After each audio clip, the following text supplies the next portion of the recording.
amateurs. Let the pros show you how to make money.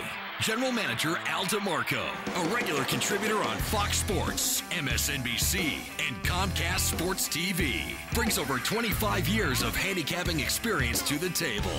CEO Steve Budin, the author of Bets, Drugs, and Rock and Roll, is the man responsible for creating the online betting industry. Together, they lead the world's largest online sports handicapping community, your #1 source for winners.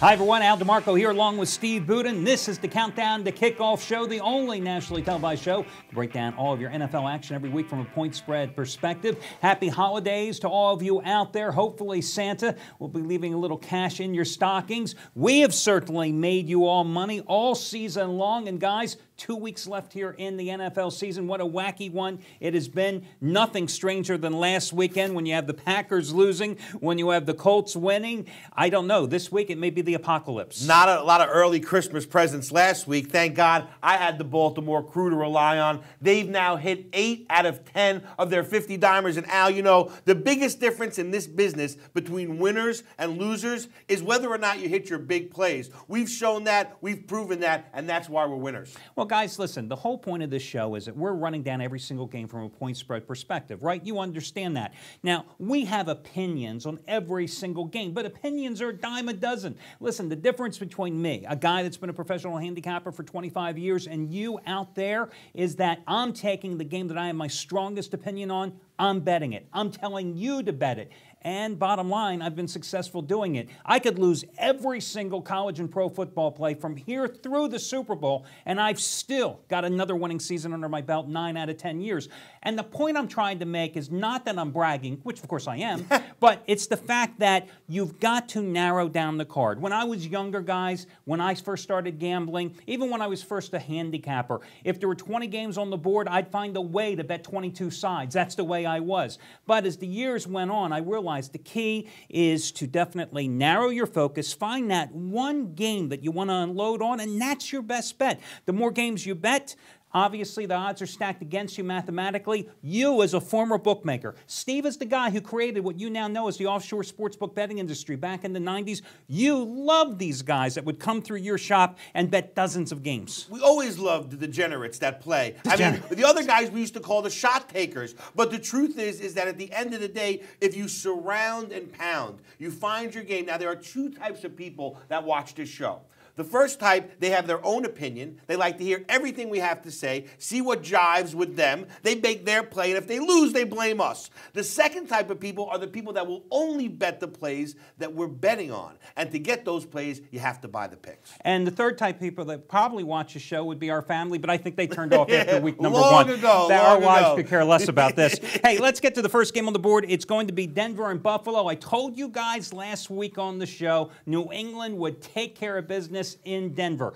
Didn't look so good when it was 16-7, the Patriots were down. But hey, I got Tom Brady on my side. I feel good. Of course, your Baltimore Crew, that 50-dime winner number, 8 out of 10. You know, the public started jumping on the Patriots late. The Baltimore Crew came with them big and, of course, delivered with that 50-dime winner. Now everybody's saying, can the Broncos rebound? I see no reason why not. This is a cheap price against a Buffalo team that's lost 7 straight games. And Tim Tebow, perfect on the road so far. And this is what Tebow's been doing all year, and I talk about on the show every week. You get Denver in a situation with Tebow where he plays a non-elite team, a team that he can beat, and he finds a way to win. Losing to Brady, well, that's no big deal. Everyone should have seen that. They didn't. They were too busy with their emotions. You should never play with your emotions, only play with your pocket. That's the key. Absolutely. So I think we're in agreement here. Denver is a great play. Line is at 3.5. Obviously, guys, this is a number, and I'm a big proponent of buying down the half point or up the half point, depending on whether you're on a favorite or an underdog. When the line crosses 3, 4, 7, and sometimes 10, you don't want to lose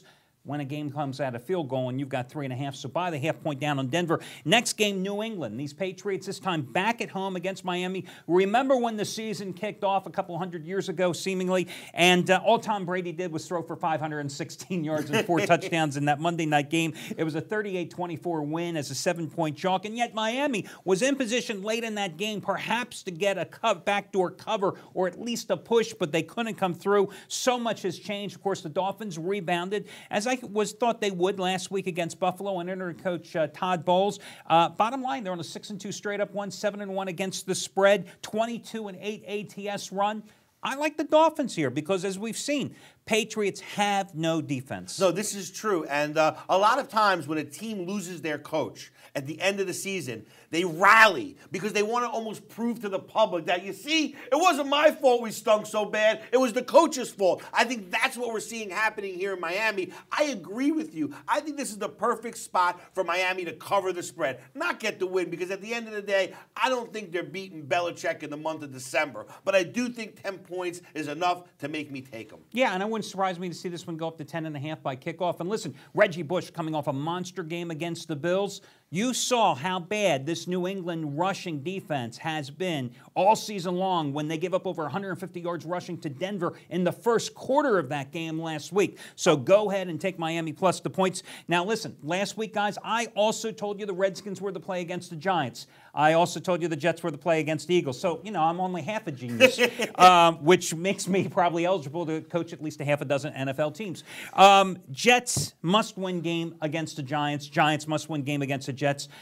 Neutral field, obviously. They share the same stadium, MetLife Stadium. Steve, I'll tell you what, you know, this is one of the toughest games on the board. I am not sure which way to go. Well, who's more likely to bounce back? Eli Manning, veteran Super Bowl quarterback, or Mark Silly Sanchez, a guy that in 3 years has sputtered every single opportunity he's had the chance to? I think the answer is probably Eli Manning, but I agree with you. Both of these teams stink.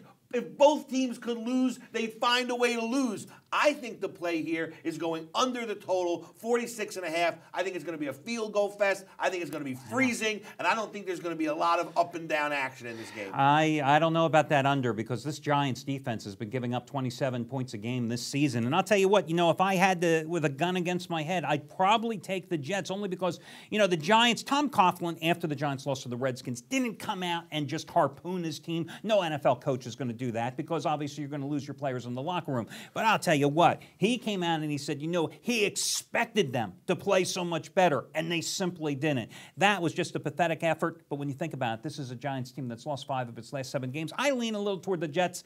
Game to watch, not a game to bet on. Agreed. Guys, we're going to continue here in just a moment. We're going to be joined, as we are every weekend, by handicapper Trace Adams, who has 3 free picks to give you as well, as we continue to break down all your games here on the Countdown to Kickoff show. Remember, if you missed any portion of the show, you can catch it in its entirety on our website. Guys, we're going to be back in 2 minutes after these brief commercial interruptions.